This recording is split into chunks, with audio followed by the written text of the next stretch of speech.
Hola, hola, bienvenidos a un nuevo Política Podcast, a todos los amigos de País Lobo, Radio Miega, Radio La Mega, Despierta FM y Radio Viva. Soy Rocío Gambra y el día de hoy estoy haciendo un Política Podcast bien especial porque estoy junto a Sebastián Montes y a la vez esto está abierto, este Zoom en el cual nosotros grabamos está abierto, por lo que podamos tener invitados extra que también nos comenten de distintas cosas. ¿Cómo está Juan Sebastián Montes? Muy bien, saludos para ti, Rocío. Un gusto estar en tu programa, así que encantado de conversar sobre la situación de Chile, cómo se ve desde afuera, desde el exterior y el impacto que va a tener el plebiscito constitucional que tenemos pronto.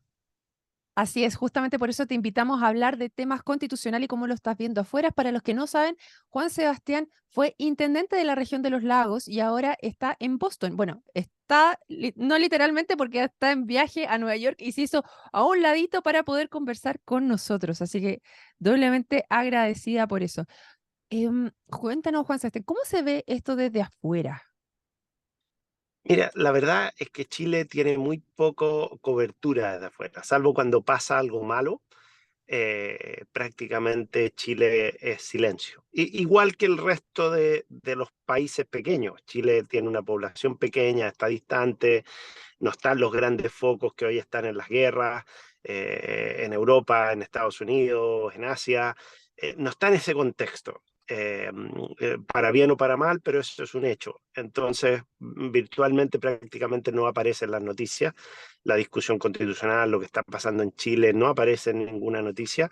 Yo estuve hace no mucho tiempo en Europa, mira, siempre leo los diarios chilenos también, pero afuera Chile aparece muy poco, y lo cual es bueno y malo, porque también antes aparecía por ser un ejemplo de modernización, de una transición a la democracia muy bien hecha y de un país que respetaba las reglas, que es bastante seguro, y justamente las cosas por las que salen los países como los nuestros afuera en las noticias son por la inseguridad, por la violencia, por los cambios de gobierno, por el quiebre del Estado de Derecho y ese tipo de cosas. Así que Chile es silencio, el plebiscito constitucional, lo que está pasando es silencio, pero la gente que sabe está observando qué es lo que ocurre.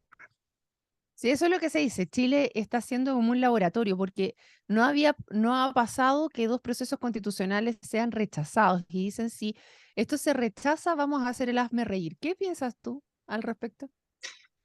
Yo creo que sí, hazme reír, pero más que nada va a ser un golpe muy fuerte para los chilenos, para la economía, para lo que viene para adelante, porque te deja en un plano muy, muy inestable. Te voy a ser franco, a mí desde hace 4 años el proceso que puso sobre la mesa el tema constitucional, el levantamiento hace 4 años y todo lo que ha pasado me complica mucho. Creo que le ha ayudado muy poco a Chile y lo ha enredado en algo que se podría haber resuelto de otra manera. Y mira lo absurdo, estamos llegando a una situación en que va a quedar vigente la constitución del 80 con todas sus modificaciones, por muy vilipendiada que estuviera, o va a quedar vigente una nueva constitución. Entonces, estamos más o menos donde partimos, cualquiera sea el resultado, lo cual es bueno y malo. Bueno porque hay una cierta continuidad, pero malo porque hemos estado 4 años entrampados en un tema que si no lo resolvemos pronto va a seguir marcando una inestabilidad permanente en lo que ocurre en Chile y sobre todo va a poner un torniquete sobre el sistema político, especialmente si se rechaza la constitución y como tú dices, nos enfrentamos a un segundo fracaso. Y a mí me tinca que además la gente va a quedar muy frustrada con esto, porque va a pensar, bueno, 4 años para qué, para haber tenido todas estas discusiones, todos estos grupos de expertos, etcétera, y al final terminar en lo mismo. Entonces va a haber mucha frustración, mucho escepticismo, y eso significa que los próximos años van a estar marcados por inestabilidad, desprestigio de la política muy fuerte, y hay algo claro, si tú no tienes una mala política en los países latinoamericanos, al final los países se empobrecen. Los países son cada vez más mediocres, sus resultados son peores, y todos los grandes temas, desde la delincuencia hasta el crecimiento económico, el empleo, la situación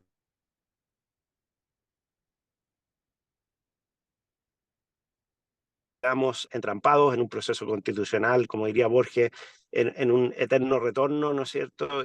Y nunca resolviendo este problema por toda la década, sería un desastre. ¿Por qué tienes, me decías, esto se podría haber resuelto de otra forma? Bueno, dicen algunos que después de la batalla todos somos generales, ¿no? Pero, ¿qué sensación te deja a ti y qué otra forma vislumbrabas tú que podría haberse resuelto? Mira, cuando esto estalló, yo veía poca, hay que recordar la génesis de esto, el Ujú. levantamiento ahí en octubre prácticamente echó por la borda al gobierno que en ese momento estaba, el presidente Piñera, y eso habría sido un desastre, porque es lo que ocurre en la mayoría de los países, disculpa, bananeros de todas partes del mundo, en que los gobiernos aparecen, desaparecen, caen, no caen. Y Chile no ha tenido esa tradición. Chile ha tenido una tradición siempre republicana, los gobiernos han terminado y excepto el periodo militar, la verdad es que siempre Chile ha cumplido las reglas. Entonces, habría sido muy malo que cayera el gobierno. Y la moneda de cambio para que no cayera, la única moneda que apareció sobre la mesa fue el tema constitucional, que estaba rondando, no era el tema central, pero estaba rondando desde hace ya mucho tiempo. Bópoli había propuesto hacer modificaciones, habían voces, pero incluso la derecha misma no quería tocarlo, el tema. Hay que ser bien honesto en eso, no quería tocar el tema. Y bueno, y cuando viene esta crisis institucional, la única moneda de cambio que aparece sobre la mesa fue el tema constitucional. ¿A dónde estuvo el primer problema? No pensar el mecanismo. Yo creo que el tema constitucional había sido, podría haber sido una buena moneda de cambio, pero haber pensado el mecanismo. Y yo recuerdo en esa época, les mandé a varios diputados y senadores un pequeño resumen de cómo se habían hecho estos procesos en dos países, en Francia y en España. Y en España en particular, yo crecí en España de niño, por lo tanto sigo la política y la conozco bastante.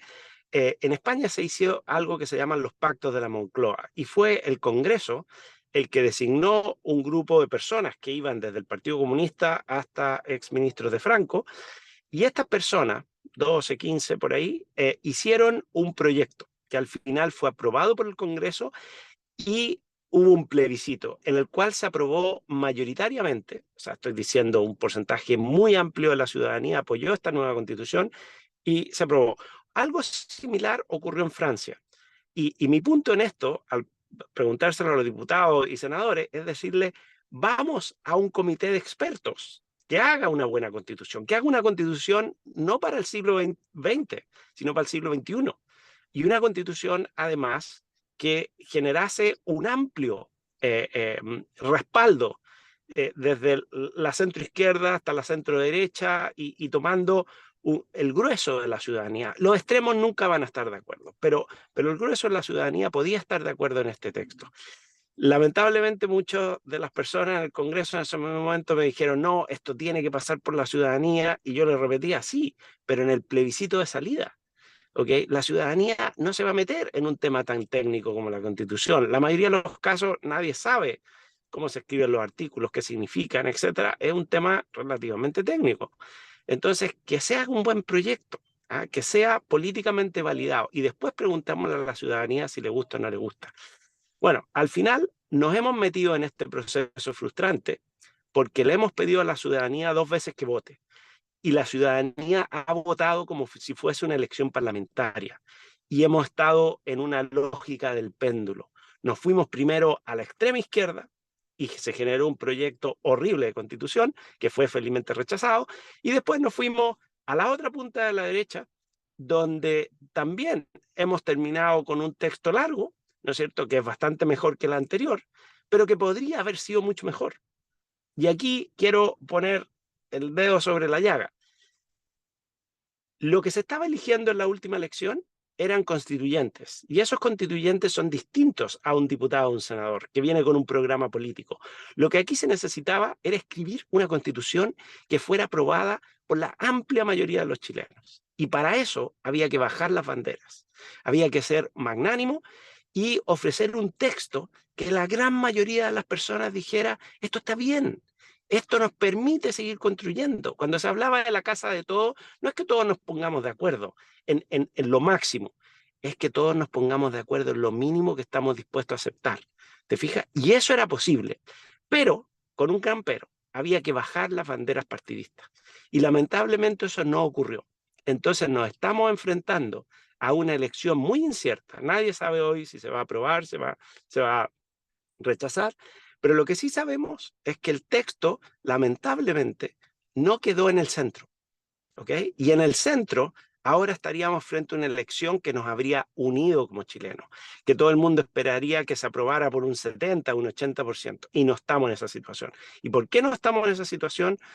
Porque hay pelo en la sopa, hay demasiados artículos, ¿no es cierto?, que se pusieron ahí, porque son parte más bien de un programa político, y que son materias legítimas, pero son materias muchas veces de ley, no de la Constitución.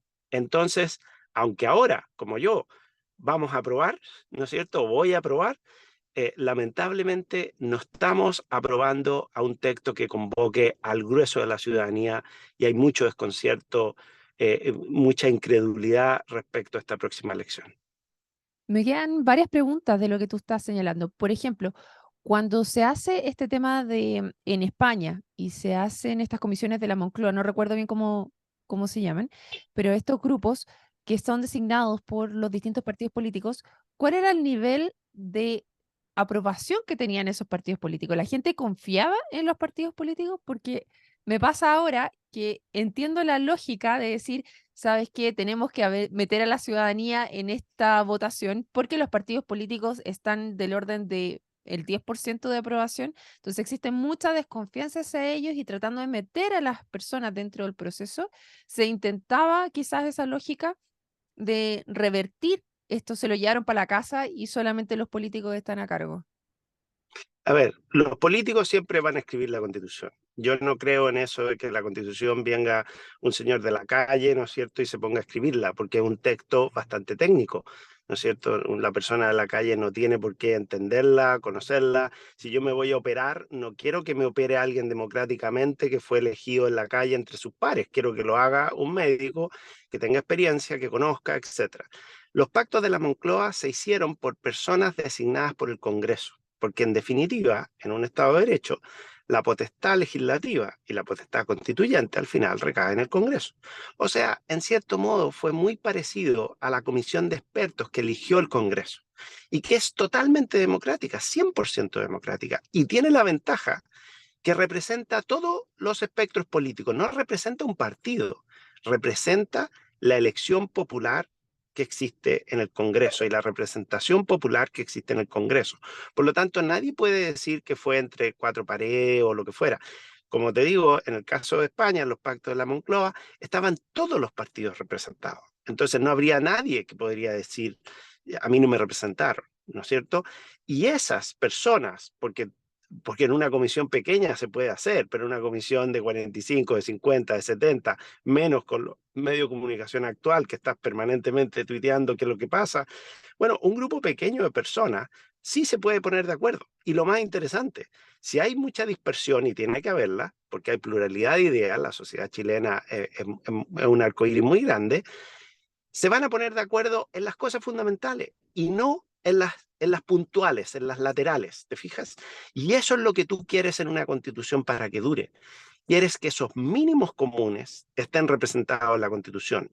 Por eso se habla muchas veces de apuntar a una constitución minimalista, que diga ciertos lineamientos centrales del sistema político, de la organización del Estado, etcétera, etcétera, pero quieres esos mínimos, porque para ir a más al detalle, si quisieras, tienes la ley y tienes el Congreso y tienes las elecciones y tienes lo que va a venir para adelante. Esa es la lógica. Y lamentablemente aquí se terminó escribiendo una constitución que va a muchos aspectos que ya son muy puntuales y que deberían de estar en la ley y deberían de ser materias propias de discusión del Congreso, y no en la constitución. Y al haberlo hecho, le quitaste la posibilidad a que esto tuviese amplio acuerdo dentro de la ciudadanía. Yo habría esperado una constitución así, una constitución donde los expresidentes dieran una rueda de prensa y dijeran, yo creo en este texto. Yo creo que este texto ayuda a que Chile vaya en un camino de prosperidad, de modernidad, de democracia, etcétera, hacia el futuro. Y no tienes esa conferencia de prensa porque hay disensos amplios, ¿no es cierto? Y eso pone en riesgo esta elección. y es muy imprudente haber puesto en riesgo esta elección. Lo prudente habría sido en este segundo grupo, el segundo equipo que hace una constitución, decir, nosotros tenemos que hacer un texto que pueda ser aprobado por un 80% de la población en Chile. ¿Cuál es el texto que puede ser aprobado por ese 80% de la población en Chile? ¿Te fijas? Y así habríamos tenido un texto y una elección mucho más unitaria. Yo creo que aquí nos vemos enfrentados a una disyuntiva, y esto es como el gato de Schrödinger, de que no sabe lo que va a pasar finalmente.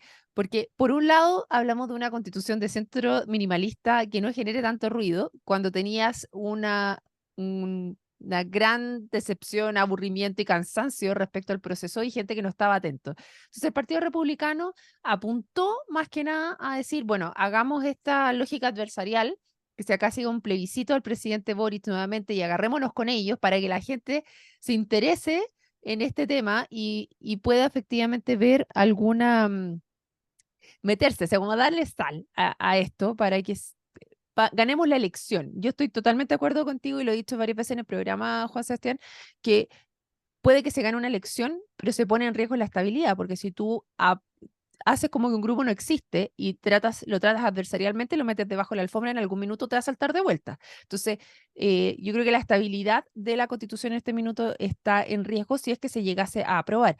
Ahora, tú señalas que existen muchos artículos que generan resquemor y que no deberían estar. ¿Me puedes dar ejemplos específicos de esos artículos?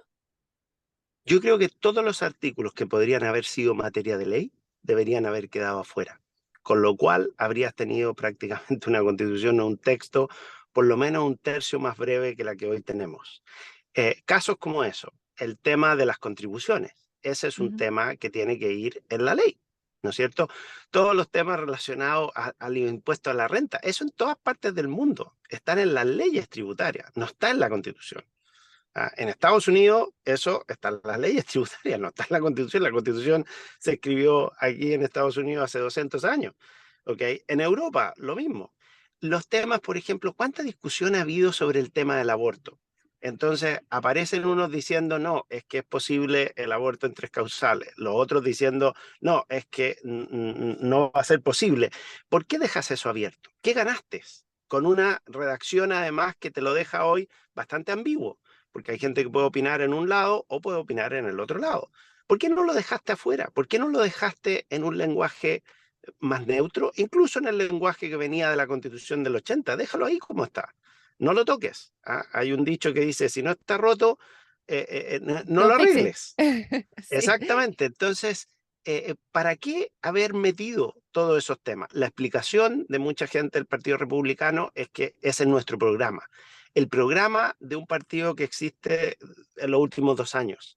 El programa de un partido que existe gracias a este péndulo que estamos, y yo encuentro tremendamente negativo en Chile y en Latinoamérica en general, estamos sujetos a este péndulo en que nos vamos de un extremo, después nos vamos al otro.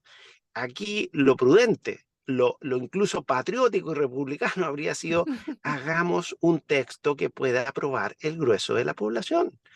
Y de esa manera, haber puesto esta nave en camino hacia el progreso, la modernidad, y no dejarlo en una encrucijada de incertidumbre, porque pase lo que pase, es indudable que ahora, enfrentados al plebiscito, hay una gran incertidumbre que es lo que va a ocurrir. Y eso es totalmente gratuito. Podríamos habernos totalmente evitado. Y te digo cómo podría haber sido el mecanismo. Imagínate que cuando la comisión de los expertos, ¿okay? que hizo un muy buen trabajo, presentó su documento, imagínate que hubieran ido los expresidentes, el Congreso o las directivas del Congreso, el Poder Judicial, etcétera, y hubiesen dicho, este es un texto que parece más bien una casa común. Firmémoslo, dejémoslo como está, ¿ok? No le pongamos más cosas de un partido, de un grupo, del otro, etcétera. Dejémoslo como está. ¿Les parece? Porque están representadas todas las voces. En la comisión de expertos estaban todas las voces. Entonces, dejemos este texto como está. Mm. Ese texto habría sido probablemente mucho menos objeto de discordia y el 80% de Chile habría estado ahora haciendo, ni siquiera habría que hacer campaña. la gente habría dicho, felizmente se terminó esta discusión constitucional, tenemos algo que son nuestros mínimos comunes, porque no quieres más de una constitución que mínimos comunes, ¿ok? Tenemos estos mínimos comunes constitucionales, quedémonos aquí, y avancemos. Eso no se hizo. Y Sí, entonces aparecieron estos artículos, ¿no es cierto?, sobre ujú. si los emblemas Contribus- nacionales, el rodeo y discusión la sobre el cueca, aborto, el rodeo y la cueca. ¿Para que eso qué? no quedó, No lo ¿cierto? necesitábamos. Sí. Aquí dos cosas. Una es que efectivamente los expertos, como venía un tema ciudadano después, las cosas más conflictivas no se metieron, como que lo dejaron a la discusión ciudadana. Entonces, no sé si fue porque no llegó a un acuerdo, no lograron llegar a acuerdo y dijeron, bueno, veamos qué es lo que pasa después de esta otra conversación. Entonces, como teníamos algo paralelo, era como un poco probable que pudiéramos haber resuelto lo más controversial en ese minuto. Y segundo, tenemos pregunta del público que estoy totalmente de acuerdo. Republicanos no era el que tenía el lápiz completamente, porque para que se aprobaran a estos textos controversiales necesitaba de Chile Vamos también. ¿Por qué crees que Chile Vamos se sumó a aprobar estos textos, esta parte que correspondía a un grupo solamente? No creo que, como toda discusión, no es que haya sido así un grupo y el otro contra el otro, etcétera. Quizás al final antagonismo, pero hay un tema de realismo. Al final te tienes que poner de acuerdo, había que votar los artículos y sin ir al detalle de uno u otro artículo, al final hubo acuerdo y este texto, entre paréntesis, déjame, antes puse la parte más negativa, yo también le veo parte positiva, mucha, a esto. Al final había que llegar a un acuerdo. Al final había que hacer un texto que fuera a la ciudadanía. Lo peor que nos habría pasado que en este segundo proceso se hubiera interrumpido en el medio, hubiera quedado una crisis de grupo, etcétera, y no hubiera texto en este momento. El texto que está hoy, la génesis por la cual llegamos a esto, no me gusta, lo habría hecho distinto, pero vamos a la parte positiva.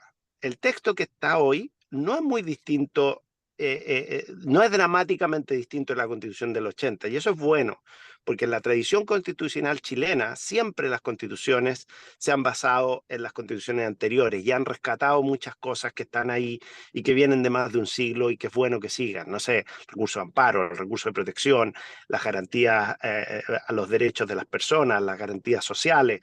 Creo que ha habido una evolución también. Hoy hablar de un Estado social de derecho es algo que a mí personalmente no me incomoda.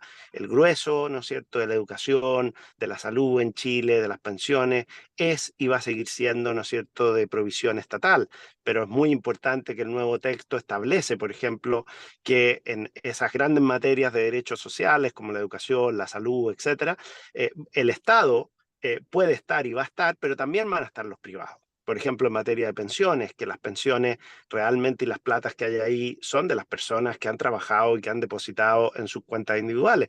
Por lo tanto, hay muchísimas cosas dentro del texto actual que me parecen buenas y lo más importante es quizás es que no nos salimos radicalmente de la tradición constitucional chilena. El texto anterior se ubicaba, pero a tres pueblos más distantes de la tradición constitucional chilena, ¿no es cierto? Y en ese sentido también le quito dramatismo al plebiscito, porque si incluso sale el rechazo, bueno, vamos a seguir con una constitución que va a estar más validada, ¿no es cierto? Que va a estar aprobada, que yo no sé, la gente de izquierda que hasta hace poco tiempo decía que no se podía prácticamente vivir con esta constitución, ahora están haciendo propaganda, ¿no es cierto?, para esa misma constitución que vilipendiaron. ¿Ok? Por lo tanto, en cualquiera de los dos escenarios, espero que el tema constitucional se cierre. Pero yo creo que con la constitución y el texto propuesto y que Chile vamos a apoyar, ¿no es cierto?, hay un avance. ¿Y dónde están los principales avances? Yo creo que el principal es que hay un cambio en el sistema político. El tema que se establezcan mínimos de participación parlamentaria, un 5%, que se reduzca el número de parlamentarios y sobre todo que se le abra la puerta a la modernización del Estado, creo que son avances muy importantes que la Constitución del 80 no tiene y que este nuevo texto al cual se ha acordado sí tiene. Y eso va a ser un alivio para Chile muy grande porque nos va a permitir avanzar en cosas que no hemos podido avanzar y que el Congreso por sí mismo no va a querer resolver jamás, porque es cortarse atribuciones a sí mismo. ¿Te fijas? Cortarse el número de parlamentarios, cortar el sistema tan fragmentado que tenemos hoy de partidos políticos. Así que creo que el texto, así como tiene problemas de génesis y de proceso, tiene esta constitución que se está promoviendo en este momento tiene elementos muy beneficiosos y que nos deberían de ayudar.